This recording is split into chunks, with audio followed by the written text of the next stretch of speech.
Bonjour à toutes et à tous, bienvenue à cette deuxième séance de la série des cours publics Anthropocène, âge du désastre, petite histoire des catastrophes industrielles.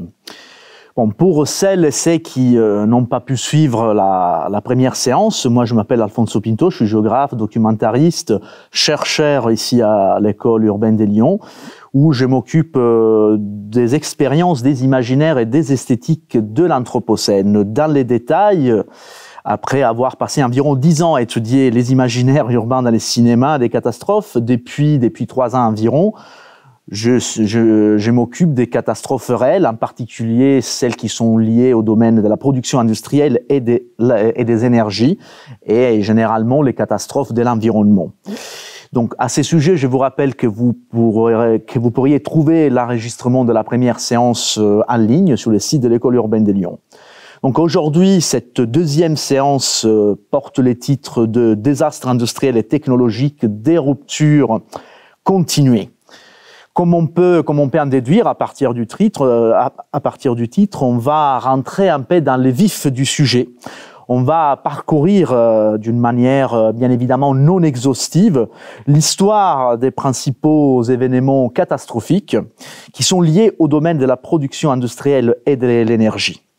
Donc la séance précédente, qui était la première, qui avait servi un petit peu d'introduction, avait eu lieu en janvier pendant notre semaine à l'école de l'Anthropocène des Mid-Vendée, et à partir des réactions que j'avais pu recueillir, avait créé quelques petites surprises. Et en effet, je m'étais longuement attardé sur un désastre qui, du moins à l'apparence, n'a absolument rien à voir avec le domaine de la technologie et de l'industrie. C'était les tremblements de terre de Lisbonne du 1er novembre 1755.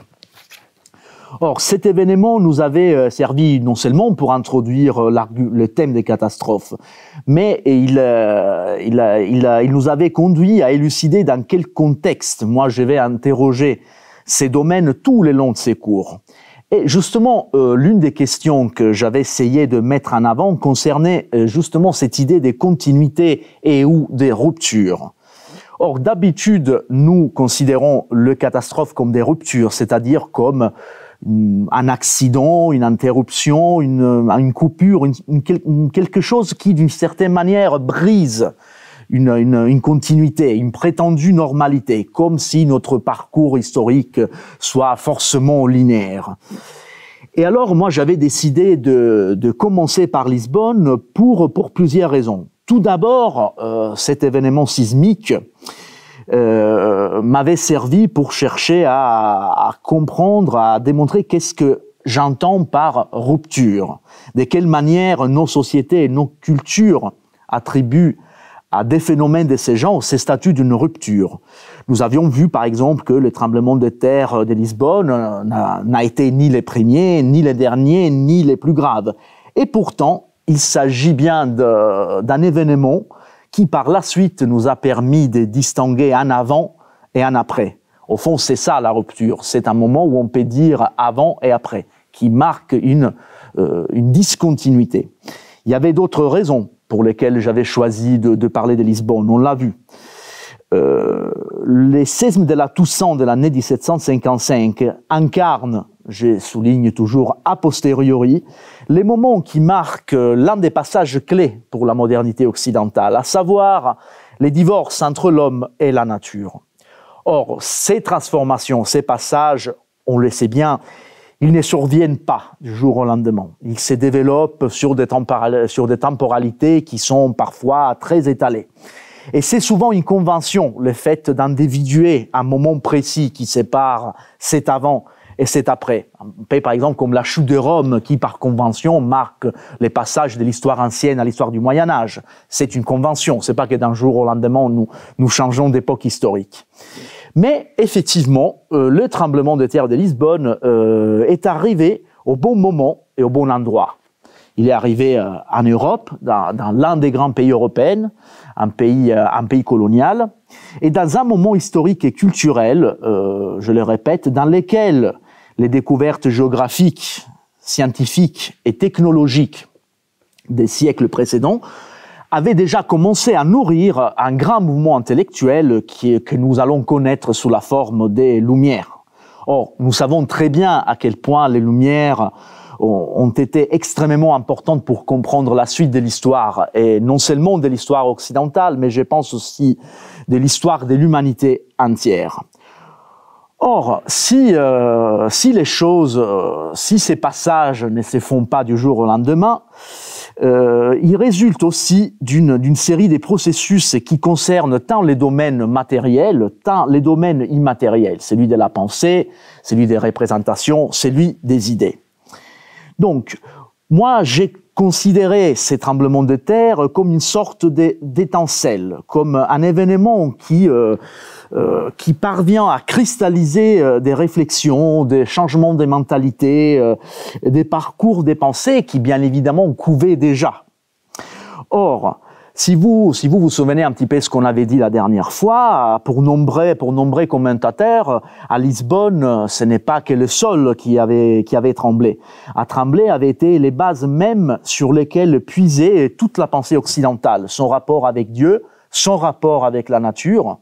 Mais ces bases qui tremblent, en revanche, avaient déjà commencé à s'affaiblir. Et ces parcours d'affaiblissement, on peut même le faire remonter jusqu'au XVe siècle, jusqu'au moment où les découvertes géographiques commencent à élargir notre vision du monde. Donc, Lisbonne marque d'une manière conventionnelle celle que nous appelons les divorces entre l'homme et la nature, qui est ces moments assez importants dans la modernité, et on peut les synthétiser comme les moments où les sociétés humaines commencent véritablement à s'émanciper du fonctionnement de la nature. Or, ce que moi j'avais essayé de démontrer au mois de janvier, pendant la première séance, était que les statuts de rupture que nous pouvons ou pas attribuer à une catastrophe, un désastre, ne se détermine pas au moment où ce phénomène survient. Comme le disait un spécialiste, Grégory Quesnay, les catastrophes sont toujours un discours de l'après. Un discours qui s'est construit au fur et à mesure et qui parfois, élément très important, se détache des instances purement matérielles. Ce ne sont pas forcément les victimes, les destructions, les dégâts qui vont déterminer si une catastrophe sera considérée comme une rupture dans notre évolution ou pas. À déterminer si cela peut avoir lieu, si cela nous fait dire oui, après ça, il y a eu des changements, ou bien non, malgré ça, les choses n'ont pas changé, intervient ce que moi j'appelle l'imaginaire. C'est-à-dire ces systèmes assez complexes, intertextuels, qui est composé des récits, des réflexions, d'images, et de toutes sortes de représentations qui, au fur et à mesure, construisent ces discours de l'après, qui est le véritable sens de la catastrophe. Quelqu'un probablement se souvient, j'avais fait la différence entre les naufrages du Titanic et celui du Wilhelm Gustloff. Voilà, comme quoi parfois la mémoire va au-delà des conséquences matérielles. Mais je tiens toujours à préciser que, voilà, malgré mon intérêt pour l'imaginaire, la mienne, ce n'est pas du tout une posture antimatérialiste. Au contraire, les catastrophes sont toujours des événements profondément et tragiquement matériels. Mais ce que moi j'ai toujours trouvé intéressant, c'est vraiment cette interaction entre ces deux dimensions qui s'influencent réciproquement.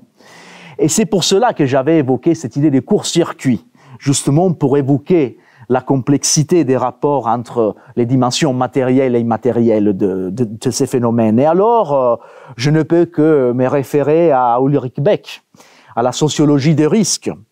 Selon les sociologues allemands, le fait de constater l'existence des risques, il se réfère bien aux risques de la modernité industrielle, constater l'existence des risques nous conduit à une symbiose entre les sciences dures, celles qui interviennent justement pour décrire, analyser et comprendre les dimensions matérielles, et les sciences humaines et sociales, qui analysent les effets de ces événements sur les sociétés la culture, la politique. L'exemple, on l'avait vu, c'est qui a retenu un peu notre souvenir du tremblement de Lisbonne. Ce ne sont pas tant les victimes et les dégâts, mais c'est plutôt la fameuse querelle entre Voltaire et Rousseau.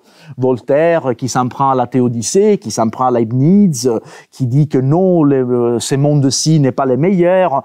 Et surtout, la fameuse réponse que lui adresse son ami ennemi Jean-Jacques Rousseau, qui lui dit non, ce n'est pas Dieu, ce n'est pas la nature à avoir provoqué tout cela, les maisons entassées les unes sur les autres, la densité urbaine, bref.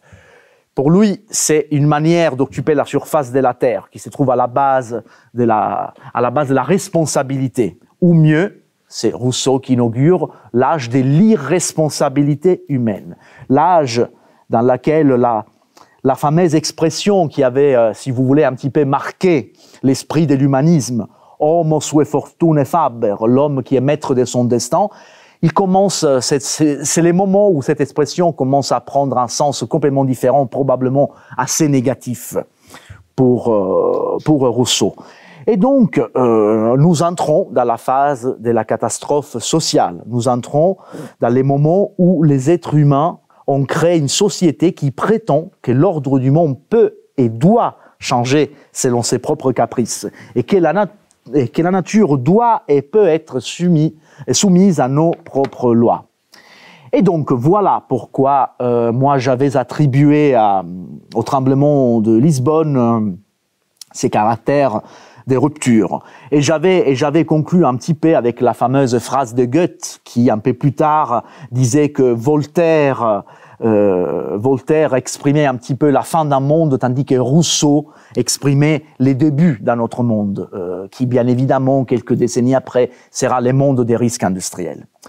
Et donc, aujourd'hui, avant de commencer ces voyages dans les catastrophes industrielles, juste avant, on doit quand même préciser encore quelque chose.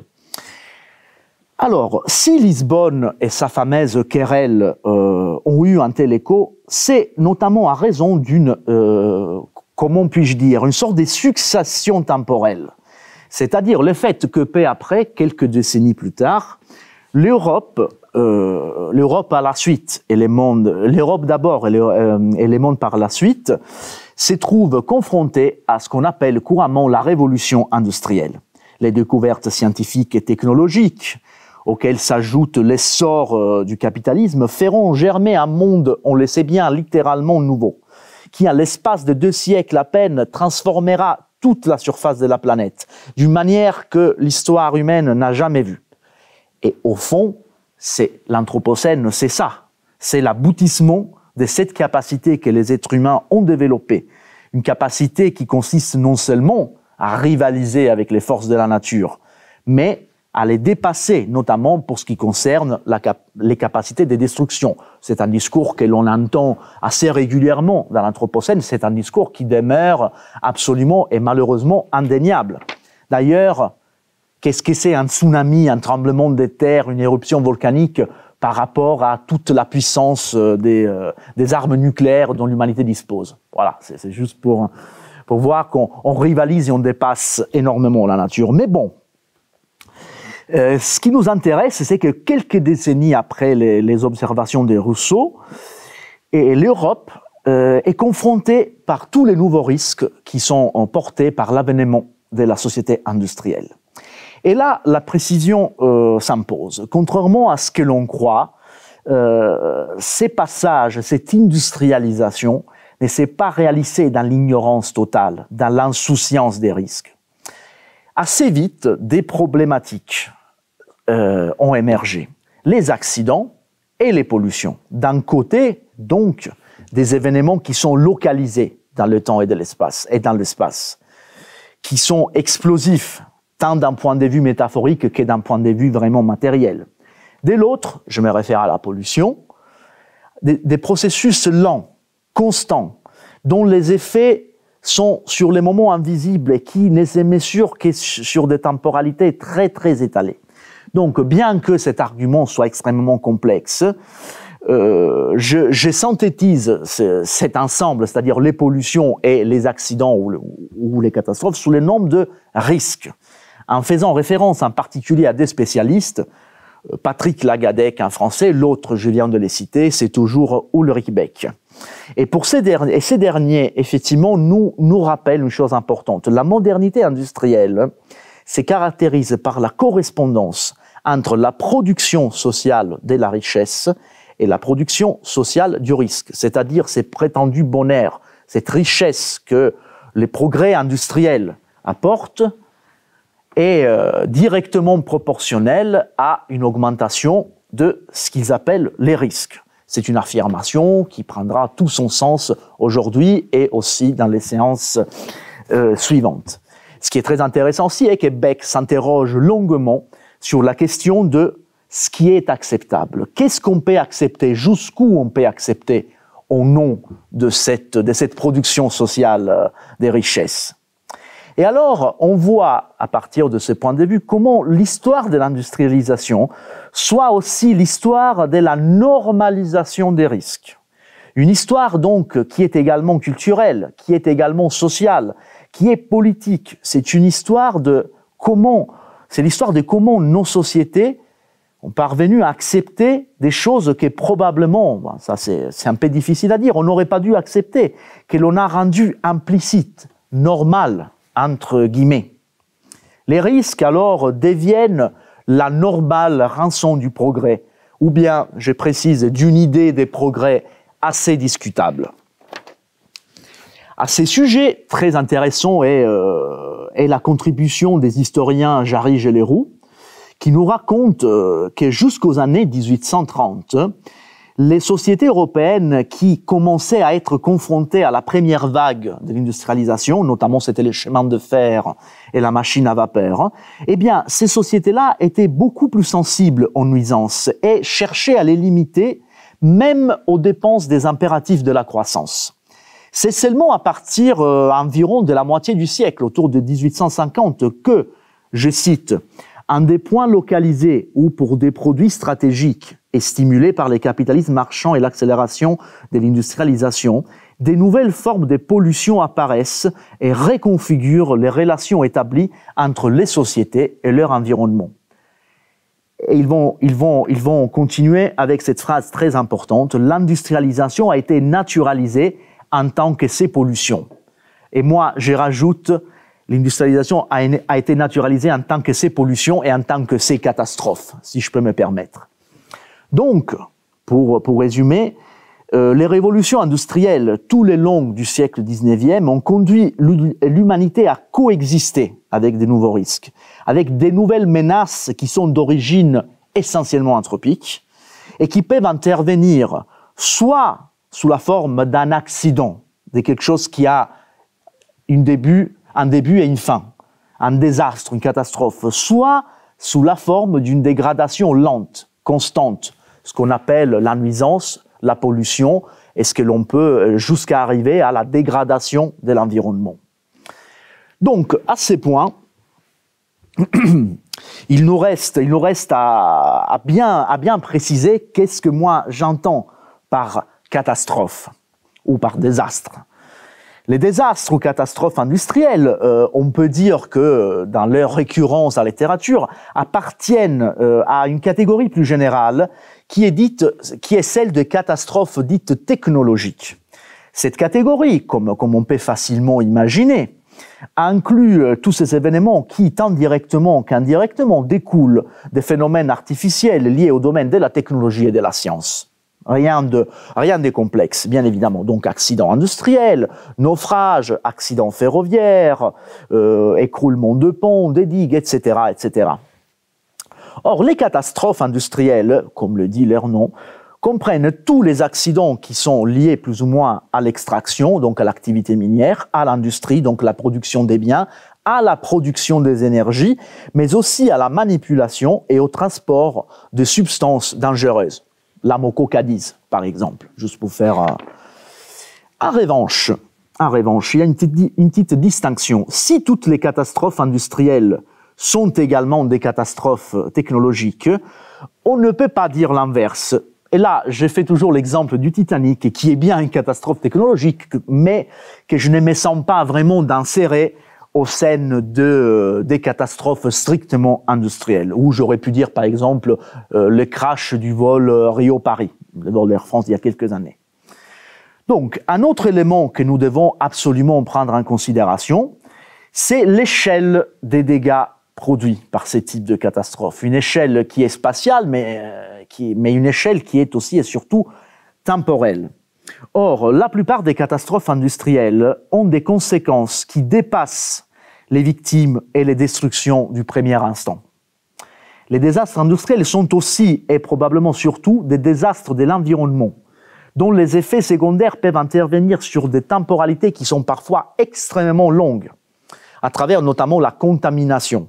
Les cas du nucléaire, et sans doute les cas les plus extrêmes, les spécialistes parlent même de catastrophes infinies, qui n'ont pas de fin, dont les effets parviendront sur des temporalités qui ne sont pas humaines. Voilà. Donc, une ultérieure précision, très subtile, mais qui s'avère néanmoins nécessaire. Par rapport, par exemple, au tremblement de terre de Lisbonne, les désastres industriels ne font pas de doute par rapport à la responsabilité humaine. Bien évidemment. Rousseau, il a bien raison quand il attribue la responsabilité de la tragédie de Lisbonne aux sociétés humaines, à leur manière irresponsable d'occuper la surface de la planète, en ignorant les forces de la nature. Mais, si on cherche vraiment à analyser de manière un peu pointilleuse, en dernière instance, ou bien en extrême instance, ce sont les entrailles de la Terre qui ont tremblé, sans que l'homme, bien évidemment, ne puisse nullement intervenir. On pourrait dire un peu la même chose, par exemple, pour l'éruption explosive du volcan Krakatoa en 1883, qui fut entendu jusqu'à 4000 km et qui a modifié les climats pendant 2 ans, en offrant par ailleurs de couchers de soleil magnifiques qui étaient dus à la persistance des cendres volcaniques dans l'atmosphère. Il y a eu même un courant de peinture anglaise qui, pendant des ans, a peint ces couchers de soleil et qui étaient assez particuliers et qui étaient dus justement à la catastrophe du Krakatoa. Même la destruction de Pompéi. Les hommes, bien évidemment, ont sous-estimé les potentialités destructives du volcan. Ils ont construit une ville juste en bas, mais ce ne sont pas eux qui ont créé un nuage pyroclastique.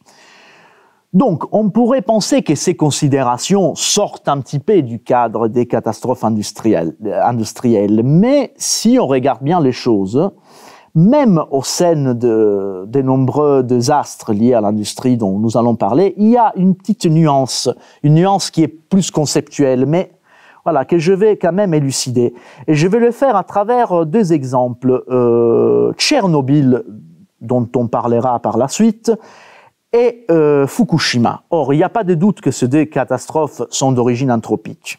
Pour ce qui concerne Tchernobyl, comme on verra par la suite, défaut de réacteurs, des conduites criminelles, problèmes dans la bureaucratie de l'appareil d'État, etc., etc. Aucun facteur pour Tchernobyl, aucun facteur qui soit direct ou indirect et qui a eu un rôle dans cette catastrophe ne peut être exclu de la responsabilité humaine. Tous les facteurs à 100% sont d'origine anthropique. Pour ce qui concerne Fukushima, un peu plus récent, les causes sont d'une certaine manière assez similaires. Il y avait des défauts, des failles dans la conception des systèmes de sécurité, notamment la sous-estimation du risque des tsunamis, une très mauvaise gestion de l'urgence, etc., etc. Rousseau, à ces points, aurait dit que ce n'est pas la nature à avoir brisé les atomes pour obtenir de l'énergie, et que non plus ce n'est pas la nature à avoir construit une centrale nucléaire dans un endroit historiquement frappé par des tsunamis. Mais à Fukushima, par rapport à Tchernobyl, en dernière instance, c'est toujours un tremblement de terre qui a constitué l'élément déclencheur. Alors, soyons clairs, ce n'est pas du tout une manière pour atténuer les responsabilités humaines de ces tragédies, surtout pas. Il s'agit juste d'une précision conceptuelle entre ces 2 événements similaires. Et juste par convention, Je vais appeler les premiers types d'événements, celui comme Tchernobyl, des catastrophes pures, c'est-à-dire des catastrophes où la responsabilité est à 100% humaine. Donc, ce n'est pas du tout un classement hiérarchique, il s'agit tout simplement de mieux comprendre ces types d'événements. Donc, si Rousseau avait réussi à saisir la séparation entre l'homme et la nature, les domaines de la production énergétique et industrielle la rend effective. Aujourd'hui, avec un saut cognitif ultérieur, nous avons compris que non seulement les humains se sont séparés de la nature, mais comme on l'a vu, ils l'ont dépassé largement quant à la capacité de détruire. Et alors, banalement, les catastrophes industrielles ne sont quasiment jamais les résultats d'une série d'événements casuels. Ça, c'est vraiment une banalité, mais qu'il vaut mieux toujours de répéter. Elles ne sont pas non plus, et ça on le verra notamment dans les prochaines séances, elles ne sont pas non plus la conséquence de quelques figures, de quelques hommes méchants qui agissent dans l'ombre avec une volonté malsaine de tuer, de détruire. Elles sont la conséquence d'un processus historique conscient, que moi j'appelle irrationnellement rationnel, qui a conduit l'humanité entière à accepter et à stabiliser des risques que l'on ne pourra jamais réellement maîtriser. Et alors, je pense qu'il est temps de commencer ce petit voyage, qui est un voyage partiel, non exhaustif, parce que sinon il faudrait beaucoup plus de séances. Voyons un peu quelles sont ces ruptures continuées. Moi, j'ai cherché longuement des listes. J'en ai trouvé plusieurs, hein. Mais je n'ai jamais trouvé une hétérogénéité. Il n'y a pas malheureusement un registre international officiellement reconnu des catastrophes industrielles. J'en ai trouvé une dans la revue Hérodote, une revue de géopolitique, qui conventionnellement affirme que la première catastrophe industrielle a été l'explosion de la poudrière du château de Grenelle à Paris, qui a eu lieu en 1794. Les chroniques parlent d'environ 1000 victimes. Or, le problème est que les explosions de poudre, poudre pour les armes à feu, n'étaient pas une nouveauté. Déjà, bien avant, on avait enregistré ces événements. Donc, tout cela pour dire qu'il est vraiment très très difficile d'établir avec précision un événement pour lequel on puisse dire oui, ça c'est la première catastrophe industrielle. Une chose est certaine. Les catastrophes industrielles, bien évidemment, suivent l'avènement de l'industrialisation et donc elles commencent à se manifester régulièrement, assez régulièrement comme on les verra, à partir du 19e siècle. Et l'un des premiers secteurs à être impacté est celui de l'extraction minière qui, on le sait très bien, dans les 19e est un secteur en plein essor. Il est même à la base parce qu'il fournit la première, excusez-moi les jeux de mots, la première matière première pour l'industrialisation naissante, qui est le charbon. Rien qu'en France, là il y a une liste extrêmement longue que j'ai réduite, 1829 puis Sainte-Barbe, 1830 puis Saint-Louis, 1840 puis Valérus, 1855 puis de Ravez, et 1859, etc., etc. On peut arriver environ jusqu'aux années 1970, c'est-à-dire quand les exploitations minières pratiquement cessent d'exister en France. Et ça, on les connaît très bien. Par exemple, nous les Italiens, dans notre imaginaire, on a gravé le nom de Marcinelle, qui est un toponyme. On est en Belgique. En 1956, un incendie ravage les galeries de la mine du Bois du Casier, près de Charleroi. 262 victimes, dont plus que la moitié étaient des immigrés italiens. Donc voilà, c'est pour ça que pour les Italiens, Marcinelle, c'est un peu la tragédie de l'extraction et de la migration. Voilà, ça c'est une image d'époque. Mais l'une des plus grandes catastrophes de ce type s'est produite en France, et plus précisément dans la mine des Courrières. Nous sommes dans les Pas-de-Calais, nous sommes en 1906. Une fuite des grisous provoque une gigantesque flamme qui ravage 110 km des galeries et qui provoque un nombre de victimes compris entre 1100 et 1200. Là, on a quelques petites illustrations d'époque. 20 jours au fond de la mine. Et là encore, ça, c'est une photographie de ce qui reste des puits des Courrières. Or, comme je vous ai dit, ces catastrophes sont très récurrentes, notamment au XIXe siècle. Les conditions vont s'améliorer, mais on sait bien comment les risques n'atteignent jamais les statuts de risque zéro. Pourtant, elles ont un impact, entre guillemets, limité, c'est-à-dire elles se déroulent au sous-sol, elles impactent bien évidemment les travailleurs, les mineurs, leurs familles, mais en termes de contamination, de pollution, leurs conséquences restent relativement cantonnées à l'endroit localement. On pourrait dire plus ou moins on pourrait faire un discours similaire pour les incendies, qui sont l'une des premières formes de catastrophes industrielles au XIXe siècle, notamment en raison du manque des systèmes de sécurité, conditions de travail, etc., etc. Les choses vont s'aggraver à la fin du XIXe. L'affirmation de secteurs industriels chimiques et pétrochimiques donne lieu à inaugurer une nouvelle ère de malheur. Par exemple, pendant la Première Guerre mondiale, le port canadien d'Halifax était l'un des points de départ pour tous les matériels militaires qui étaient destinés aux champs de bataille de l'Europe. Donc explosifs, munitions, équipements, etc., etc. Les matins du 6 décembre 1917, les navires français Mont-Blanc, chargés de 2400 tonnes de nitrate d'ammonium et d'autres explosifs, entrent en collision avec les bateaux norvégiens Imo. Un incendie s'éclate, l'équipage essaye de le maîtriser sans succès, il abandonne les navires et 20 minutes après, une gigantesque explosion déferle sur la ville d'Halifax, en provoquant une vague de 18 mètres, un tsunami carrément. Les bruits fut entendu jusqu'à 400 km. Quelques photos de l'époque montrent un petit peu le résultat de la ville d'Halifax après. Résultat, 2000 victimes, 6000 sans-abri, 2,5 km² de tissus urbains littéralement rasés, 160 hectares de destruction à la taille variable, verres brisés sur un rayon de 16 km, 9000 blessés dont 6000 graves. Probablement, à Halifax, les choses auraient dû se passer plus ou moins de cette manière. In video from the day of the blast, you can see white flashes, what appear to be fireworks, going off before the massive explosion.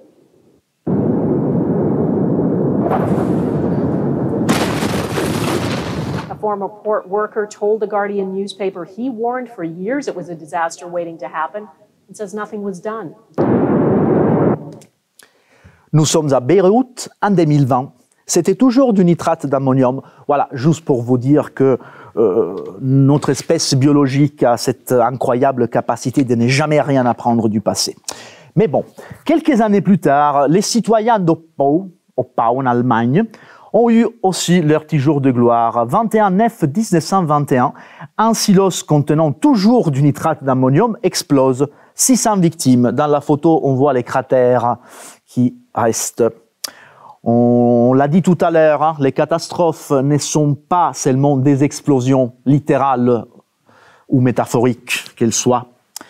Au Japon, et en particulier à Minamata, c'est quelque chose qu'ils savent très bien. En 1907, s'installe là-bas une usine chimique, la Kiso Corporation. À partir de 1932, l'usine commence à déverser d'une manière absolument indiscriminée de l'oxyde de mercure, qui était employé comme catalyseur dans la production de l'acétaldéhyde. Or, à Minamata, les poissons, ce n'était pas seulement une ressource importante pour l'économie, c'était la base de l'alimentation des riverains. Et alors, un jour, les riverains, dans les années 50 environ, commencent à assister à des phénomènes absolument bizarres, inquiétants. Les chats du port, il y a du poisson, il y a des chats, commencent à se comporter de manière absolument bizarre. Ils tremblent, ils marchent comme s'ils avaient bu de l'alcool, ils avaient pris de la drogue, se jettent à la mer et s'y noient. Un présage d'apocalypse, hein, ça pourrait être un très bon début pour un film d'horreur. Et effectivement, ce n'est que le début, parce qu'après, ce sont les êtres humains qui commencent à se comporter plus ou moins de cette manière. Difficultés dans le mouvement, altérations neurologiques graves, enfants qui naissent avec des horribles malformations. Il a fallu des années pour qu'on découvre la cause de ces phénomènes. À travers la chaîne alimentaire, les mercures avaient remonté et des poissons étaient passés aux êtres humains. Et naissait ainsi le fameux syndrome de Minamata, c'est-à-dire l'empoisonnement aigu et chronique dû au mercure, dont les effets ont été immortalisés par le fameux photographe Eugene Smith, avec un travail absolument extraordinaire. Les déversements n'ont cessé qu'en 1966. Officiellement, on a reconnu 1000 décès. 10 000 personnes ont reçu une indemnité et 25 000 personnes attendent encore une indemnisation. Mais inutile de vous dire comment, face à ce type de catastrophe, il soit extrêmement difficile de quantifier la réelle portée. Bien avant Beyrouth, en 2020, vous avez vu l'explosion, les scénarios d'Halifax s'étaient déjà répétés. On est en 1947, encore un navire français. C'est bien que la France arrête de jouer avec le nitrate d'ammonium. Le SS Grand Camp, chargé toujours de cette même matière, explose à Texas City, provoquant 581 victimes et 3000 blessés. 1948, en Allemagne, précisément on est près de Ludwigshafen, près des établissements de la BASF, industrie chimique, un train qui est chargé de méthoxyméthane s'enflamme et explose. 207 morts, 3818 entre blessés et intoxiqués. Quelques images d'archives. Je précise, ce n'est que des exemples que moi j'ai choisis. Parce que si vous cherchez, vous allez trouver bien davantage. Bon, on est déjà plus ou moins à l'après-guerre, au deuxième après-guerre. Et l'après-guerre rajoute encore un facteur assez intéressant. D'ailleurs, on vient de connaître que l'Anthropocène, ce n'est plus une hypothèse, mais ça a été acté. L'Anthropocène est un nouvel âge géologique qui, par convention, démarre avec les nucléaires, donc après la Seconde Guerre mondiale. Eh bien, nouvelle technologie, nouvelle énergie, nouveaux risques. Explosion, qu'on avait tous vu à Hiroshima et Nagasaki dès le début, mais aussi, chose absolument inédite, des formes de contamination jamais vues auparavant. Alors, comme les rappellent les prix Nobel physiciens, les physiciens prix Nobel italiens Carlo Rubbia, les catastrophes nucléaires sont des catastrophes sans temps. Leurs effets perdureront pendant des millénaires, parfois plus. Il y a une autre chose que Rubbia nous dit dans un excellent ouvrage qu'il publie tout juste après Tchernobyl. Aujourd'hui, notamment dans un pays comme la France, par exemple, mais aussi au Japon, on nous a habitués à faire une distinction fondamentale entre l'atome civil, celui qui nous éclaire, qui nous chauffe, de celui méchant, de celui des bombes, qui est destructeur, qui est apocalyptique. Eh bien, comme expliquent très bien les physiciens, c'est une distinction absolument artificielle et construite, parce que on découvre que l'usage civil du nucléaire, ce n'est rien d'autre que les produits indirects de l'usage militaire, de la fission des atomes. Effectivement, les centrales nucléaires étaient et sont encore, sauf quelques exceptions, à la base des installations dont le but primaire est celui de produire du plutonium, c'est-à-dire du combustible pour les bombes. Et effectivement, toutes les premières centrales, comme par exemple celle du grand site de Hanford aux États-Unis, ces centrales nucléaires étaient conçues pour produire du plutonium. Seulement après, on a vu que toute cette grande quantité de chaleur qu'on utilisait, je dis, ah bah tiens, on pourrait en faire de l'énergie. Et donc, encore aujourd'hui, la plupart des centrales nucléaires produisent du plutonium. Et c'est pour ça qu'on explique aussi le fait qu'on essaye d'empêcher certains pays d'avoir les nucléaires, même civils, parce qu'on sait bien que derrière une centrale nucléaire civile, il y a toujours du plutonium. Donc, laissons tomber l'accident de Tchernobyl auquel je consacrerai une séance entière. Je me limite à citer 3 événements nucléaires importants. Septembre 1957, nous sommes à Kouchtoum, au milieu du complexe super secret de Seliabinsk en Union soviétique. Une explosion chimique, c'est-à-dire une explosion non nucléaire, mais qui a lieu dans un site de stockage des déchets, produit une gigantesque fuite de matériel radioactif. 10 000 personnes, dans le secret total, sont évacuées de la zone. Mais le monde commencera à connaître ces catastrophes qu'à partir des années 1970 et 1980. Secret d'État. Mais attention, ne soyez pas rassurés, parce que nos démocraties ne sont pas forcément plus performantes. Effectivement, toujours en automne 1957, qui bien évidemment n'est pas une année très heureuse pour l'atome, quelques jours après Kouchtoum, une série d'erreurs de manipulation à la centrale de Windscale, en Angleterre, provoque une surchauffe et un incendie à l'intérieur du réacteur. 11 tonnes de combustible prit feu et provoque une fuite de vapeur radioactive qui se balade dans toute l'Angleterre dans l'ignorance totale. Officiellement, 33 morts et 300 cas de cancer de la thyroïde, mais à part une interdiction temporaire de consommer du lait dans les alentours, on n'a rien fait. Voilà, panorama de la centrale de Windscale. Ah, j'ai oublié, les documents relatifs à l'accident ne furent déclassés qu'en 1988. La centrale a continué de fonctionner, mais on a changé son nom. Elle s'appelle Sellafield, parce que Windscale, c'était discriminatoire. Donc, un exemple de politiquement correct atomique.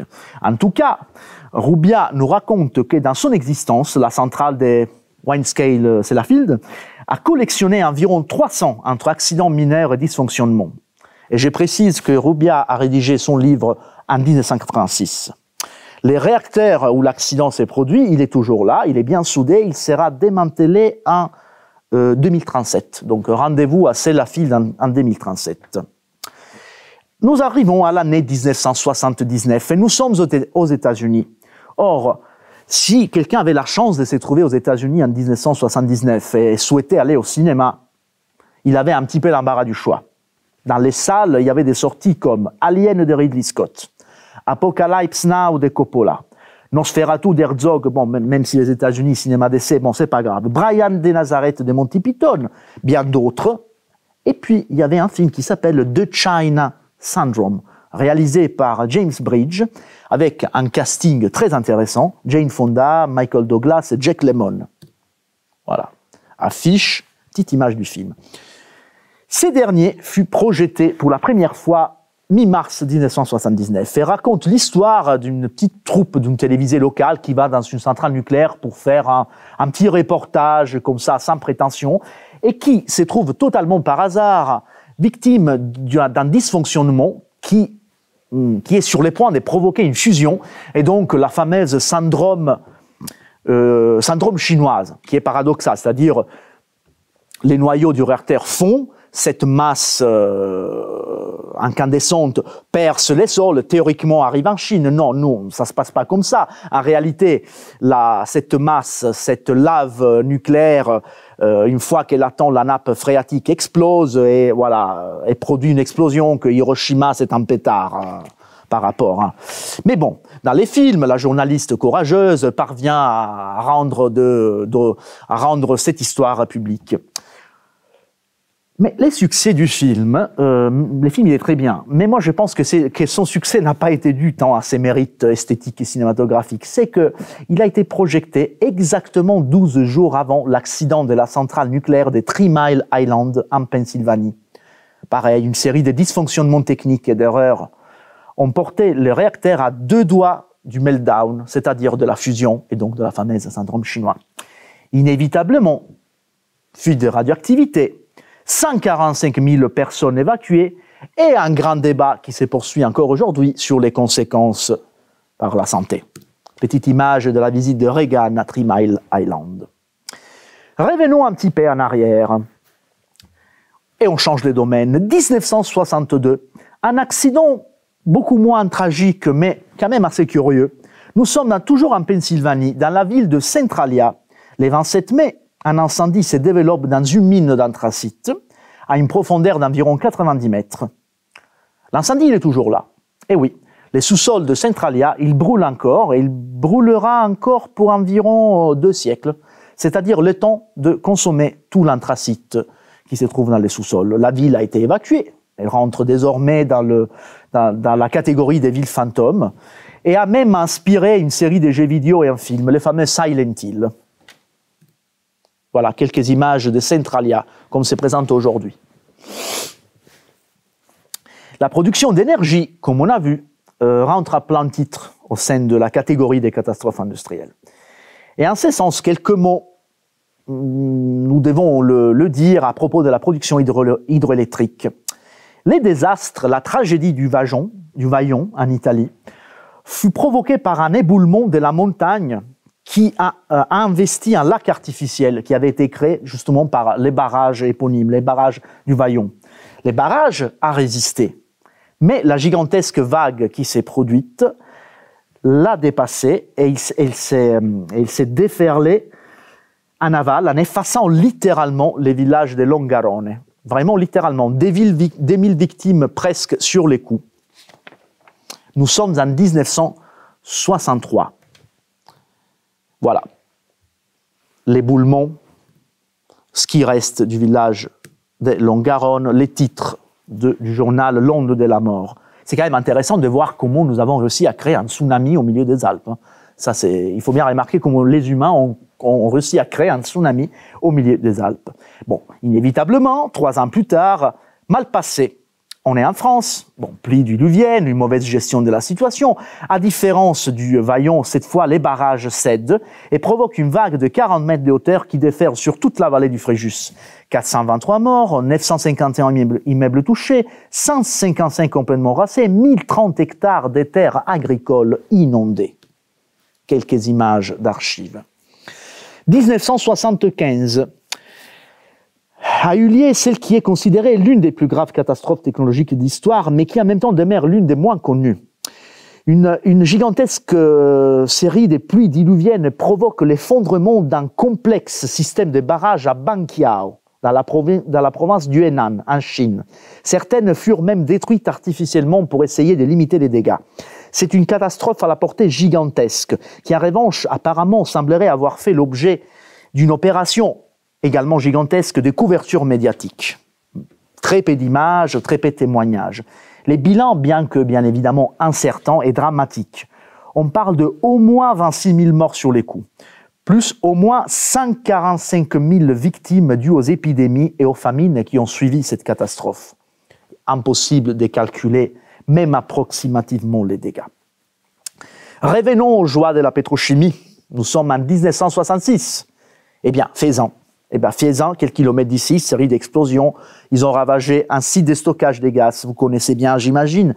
18 morts, 81 blessés, mais on sait bien à quel point ça aurait pu être pire.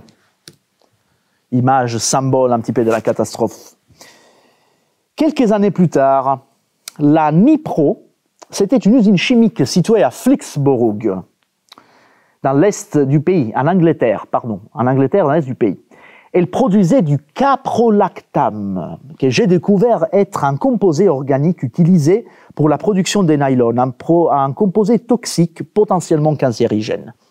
En 1974, à la suite d'une série de réparations à la limite du bricolage, gigantesque explosion, usine complètement rasée, 28 morts, 53 blessés, 2450 maisons endommagées. Ça aurait pu être pire parce que c'était un samedi et donc à l'usine, il n'y avait pas beaucoup d'ouvriers. 1976, nous sommes à Seveso. Et sur ça, je ne dis rien parce qu'on en parlera ici même dans 7 jours. 1984, Bhopal, Inde, celle qui est considérée la plus grande catastrophe industrielle de l'histoire. Également, je m'excuse, je ne peux rien anticiper parce qu'on en parlera ici pendant la 4e séance au mois de mai.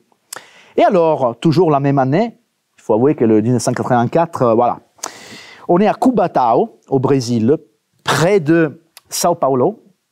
Un incendie dans un oléoduc provoque la mort de 508 personnes, dont la plupart des enfants. Ils habitaient tous dans la favela de Villa Soco, aujourd'hui Villa San José. Au mois de novembre de la même année, voilà, 1984, vraiment l'année noire de la pétrochimie mondiale, une gigantesque explosion au terminal pétrolier de San Juan Ixhuatepec au Mexique rase au sol littéralement la ville. Holocausto en San Juan, fou et infernal, dit le titre du journal. Bilan, 500 morts, 7000 blessés, 1200 portés, disparus. 1991, toujours au Mexique. Nous sommes cette fois dans la ville de Cordoba. Un accident dans une usine de pesticides, usine appelée Anaversa, provoque une explosion et une conséquente dispersion des 38 000 litres des produits hautement toxiques à la nature variée. Apparemment, on ne signale pas de décès dans l'immédiat, mais depuis, il semblerait que les cancers et les malformations ravagent la ville. À ce sujet, un écrivain américain qui a visité la ville en 1997, John Ross, parle d'une véritable bhopal mexicaine. 10 ans après, juste pour nous rappeler que ces genres d'événements, malheureusement, ne concernent pas que les pays, disons, pas les plus avancés, mais aussi chez nous. Septembre 2000, Toulouse. Même pas le temps de comprendre ce qui se passe à New York, qu'une gigantesque explosion détruit l'usine chimique AZF. C'était toujours du nitrate d'ammonium. Vraiment, la France a un très bon rapport avec cette matière, de Halifax en passant par Texas City. Finalement, ça devait arriver même en France. 31 morts, 1500 blessés, des dégâts étendus sur toute la ville, une série de conséquences physiques et psychologiques qui se poursuivent encore aujourd'hui. Sans doute quelques images. On est déjà dans notre mémoire collective, donc on s'approche de notre présent. Bien évidemment, la thèse de l'attentat est immédiatement démentie. Il semblerait qu'à la base, il y ait eu une erreur humaine. Mais à bien chercher les choses, il semblerait que l'affaire est un peu plus compliquée. Certains auraient mis en doute la reconstitution faite par les enquêtes officielles, mais dans notre contemporain, il est très très difficile d'établir avec certitude la différence entre la théorie du complot et les soupçons raisonnables. Donc, je laisse les plaisirs à quelqu'un d'aller vérifier s'il y a des choses encore à découvrir. 2010, la plateforme de prospection pétrolière Deepwater Horizon s'enflamme en provoquant une gigantesque marée noire de pétrole qui ravage la côte du golfe du Mexique. Voilà. On est vraiment dans les contemporains. L'année d'après, on arrive en 2011. Voilà. S'il y avait quelqu'un qui avait pensé que Tchernobyl était exclusivement un produit d'un système sociopolitique dysfonctionnel, eh bien, là, on est obligé de se détromper. Fukushima, tremblement de terre, tsunami, perte des courants, risque de surchauffe. Qu'est-ce qu'on fait ? On refroidit immédiatement les réacteurs avec l'eau de mer ou pas? Si on fait comme ça, on évite les pires. Mais en même temps, avec le sel, les réacteurs sont perdus. Est-ce que c'est vraiment si grave? Alors moi, j'ai cherché à comprendre combien ça coûte un réacteur à eau bouillante de type Mark I. Je n'ai pas réussi. C'est des calculs assez compliqués. Mais je peux vous dire quand même que ça coûte un peu plus qu'une voiture de luxe et même d'une montre Patek Philippe. Et alors non, on a attendu jusqu'au moment où c'était trop tard. Et alors, ça explose. Et on provoque une tragédie dont il est vraiment très très difficile d'en parler, parce que ça fait partie encore du contemporain, il n'y a que 10 ans. Je pense que ce sera uniquement l'avenir qui pourra nous dire à quel point cette catastrophe a été grave ou pas. Quoi qu'il en soit, Fukushima ou non, une autre catastrophe passe absolument inaperçue parce que tout le monde regarde Fukushima.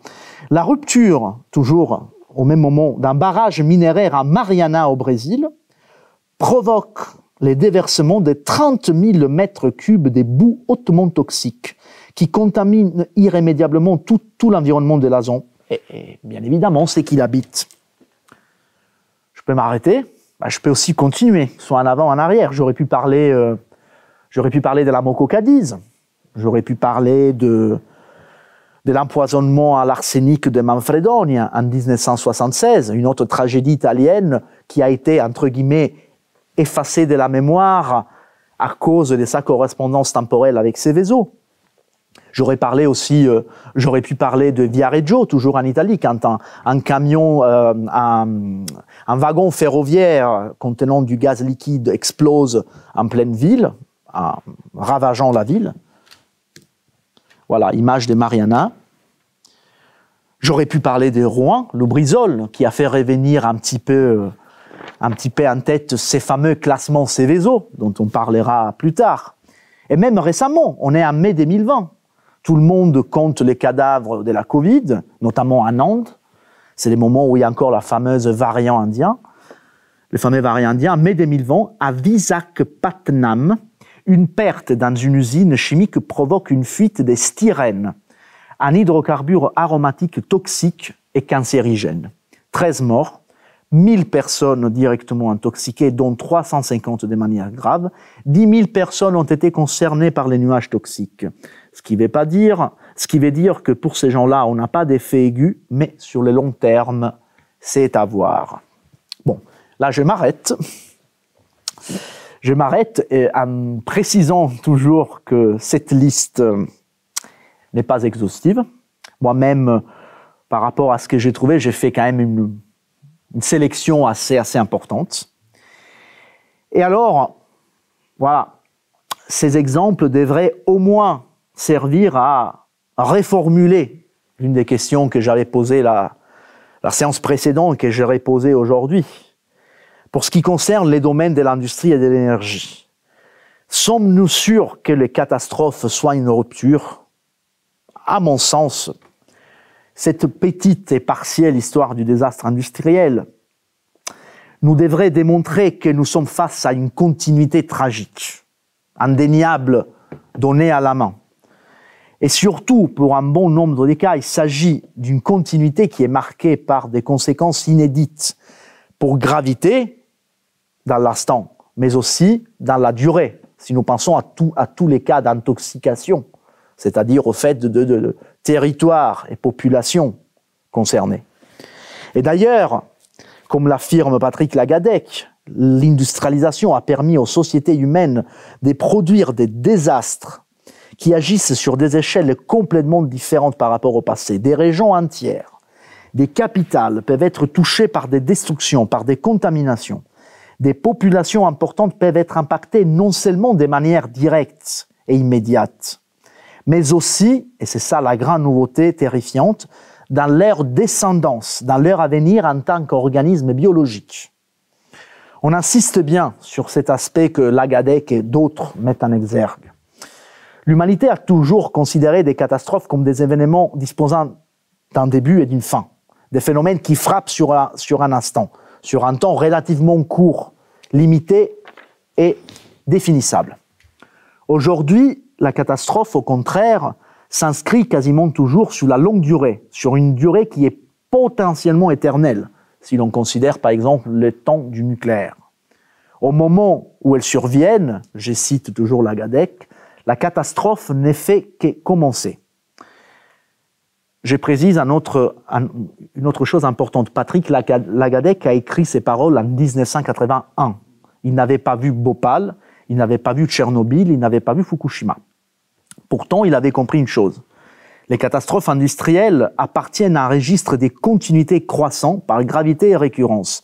Mais malheureusement, je pense que c'est bien cette continuité qui nous a conduit vers cette inacceptable banalisation, vers cette normalisation qui est de plus en plus inquiétante. L'industrialisation a conduit l'humanité entière à accepter l'inacceptable, à considérer ces événements non plus comme une catastrophe qui brise un continuum, mais comme le normal fonctionnement de notre manière d'occuper la surface de la Terre. La normale rançon du progrès industriel, ou du moins d'une vision assez pervertie du progrès. Et sur cela, moi, je m'arrête, je vous remercie et je vous donne rendez-vous à la prochaine séance qui sera dédiée entièrement. On va commencer une série d'approfondissements. Les prochaines 3 séances seront un approfondissement des catastrophes de Seveso, de Bhopal et de Tchernobyl. Et merci.